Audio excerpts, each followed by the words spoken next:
Breaking news చూస్తున్నారు. Dilsukh Nagar MBA విద్యార్థిని సాహితీ అనుమానాస్పద మృతి ఇప్పుడు సంచలనంగా మారింది.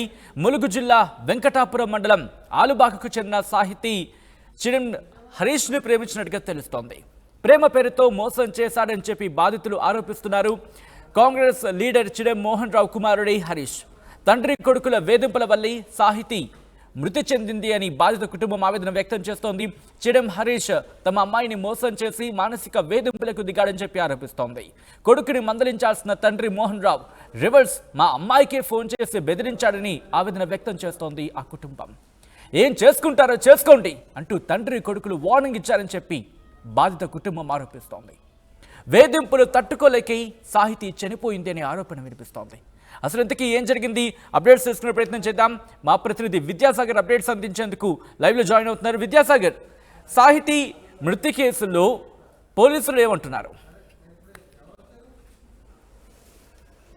Thank you Sachin. ఏదైతే సాహితీ అనుమానాస్పద మృతి అయితే హ్యాంగింగ్ చేసుకోవడం, దిల్సుఖ్ నగర్ హాస్టల్లోనే ఆత్మహత్య చేసుకున్న నేపథ్యం కావచ్చు, అలాగే ఇటు చీడం మోహన్ రావు ఈయన బడా రాజకీయవేత్త, అక్కడ ఏదైతే పిఏసిఎస్ అధ్యక్షునిగా ఉన్నాడు, మాజీ మండల పార్టీ అధ్యక్షుడు కూడా. ములుగు జిల్లా వెంకటాపురం మండలం అలుబాక గ్రామానికి చెందినటువంటి చిడం మోహన్ రావు బడా రాజకీయవేత్త. అయితే మోహన్ రావుకి అలాగే సాహితీ తల్లిదండ్రులకు గతంలో ఒకే ఊరు కావడంతో స్నేహం ఉంది. ఆ స్నేహమే ఈ అమ్మాయి ఏదైతే సాహితీతో ప్రేమ వ్యవహారంలో కొనసాగిందని చెప్పేసి అయితే కొంతమంది అక్కడ గ్రామస్తులు ఆరోపిస్తున్న క్రమంలో తను తరచూ వేధించేవాడు, ఏదైతే మోహన్ రావు కుమారుడు హరీష్ తరచూ వేధించేవాడు అని చెప్పేసి అయితే ఆ సాహితీ కుటుంబ సభ్యులు చెప్తున్న క్రమంలో ఏదైతే అదే హాస్టల్లో ఉరివేసుకొని ఆత్మహత్యకు ఓడిగట్టింది. ముఖ్యంగా ఆత్మహత్య గల కారణాలు తన ఆ సాహితీ మేనమామ మాత్రం పూర్తిగా ఒక బడా రాజకీయవేత్త మోహన్ రావు కుమారుడు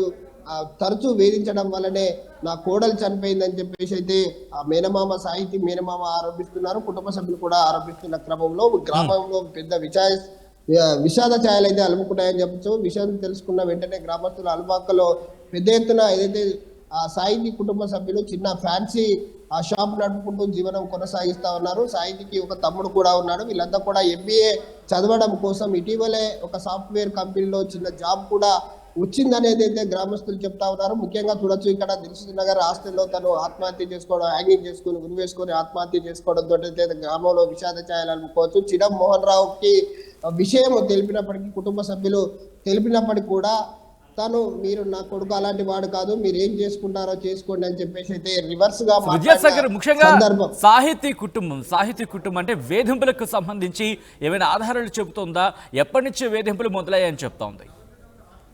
గత 3 రోజుల నుంచి ఏదైతే సాహితీకి సంబంధించినటువంటి ఒక ప్రైవేట్ హాస్టల్లో దిల్సుఖ్ నగర్ లో ఉంటుంది. ప్రైవేట్ హాస్పిటల్లో తరచూ హరీష్ అనే వ్యక్తి కలుసుకోవడానికి ప్రయత్నం చేశాడు. ఈ క్రమంలో తనతో ఆ ఫోన్లో మాట్లాడేందుకు ప్రయత్నం చేశాడు, చాటింగ్ కూడా చేస్తున్నాడు. ఇవన్నీ కూడా గ్రహించుకొని తను సాహితీ తన నెంబర్ హరీష్కి సంబంధించిన నెంబర్ను కూడా బ్లాక్ లిస్ట్ లో పెట్టింది. తరచూ వేధింపులకు గురి చేసేవాడు, మానసికంగా ఇబ్బందులకు గురి చేసేవాడు.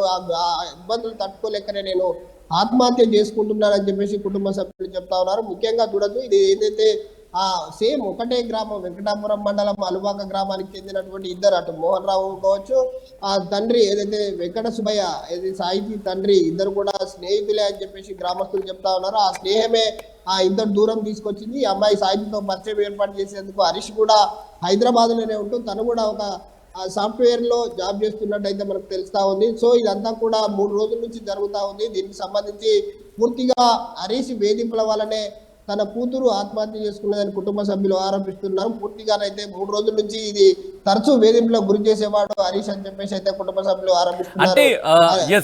హరీష్ వేధిస్తున్నానని చెప్పి సాహితీ కుటుంబ సభ్యులతో ఏమైనా చెప్పేదంట?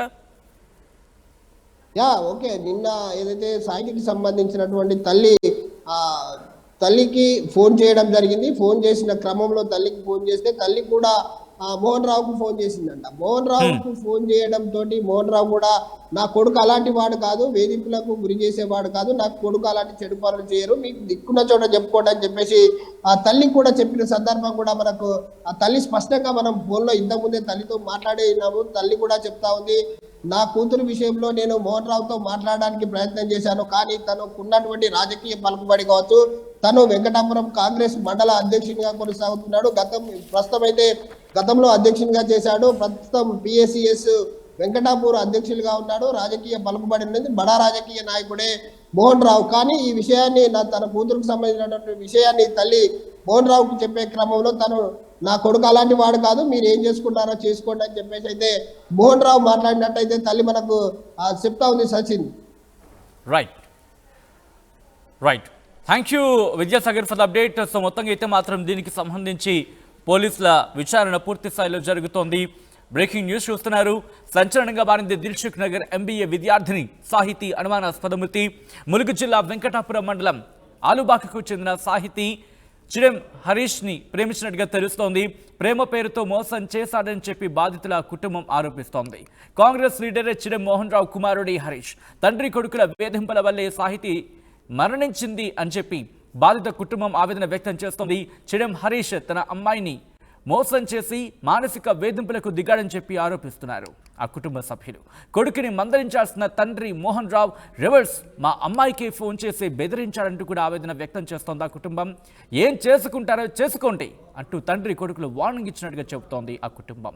వేధింపులు తట్టుకోలేకి సాహితీ మరణించింది అని ఆరోపణలు కూడా వినిపిస్తున్నాయి. ఇంతకీ సాహితీ కుటుంబం ఏమంటోంది ఇప్పుడు చూద్దాం.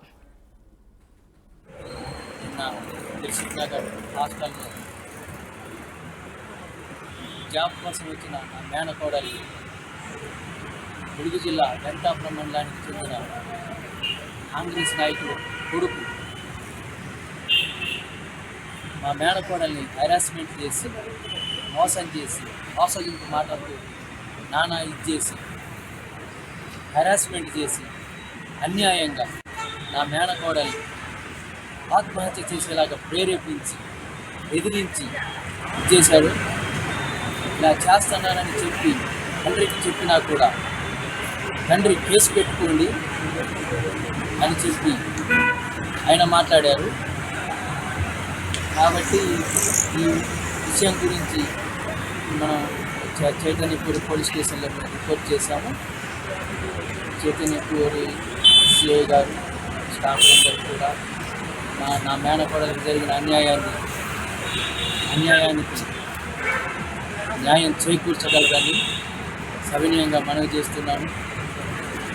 ఈ విషయం ప్రజలందరూ కూడా గమనించాలి. ఇలాంటి అరాచక శక్తులు మళ్ళీ రాకుండా ఉండడానికి ఎన్ని చట్టాలు తెచ్చినా కూడా ఇలా జరుగుతూనే ఉన్నాయి. నా మేనకోడలు ఇవాళ అన్యాయం అయిపోయింది. రేపన్న రోజున నా కూతుర్లు కానీ మేనకోడలు కానీ ఏ ఆడపిల్ల కూడా అన్యాయం జరగకుండా ఉండాలని నేను ఈ పోలీస్ శాఖ వారికి సవినయంగా మనవి చేసుకుంటూ మాకు న్యాయం చేయాలని కోరుకుంటున్నాను.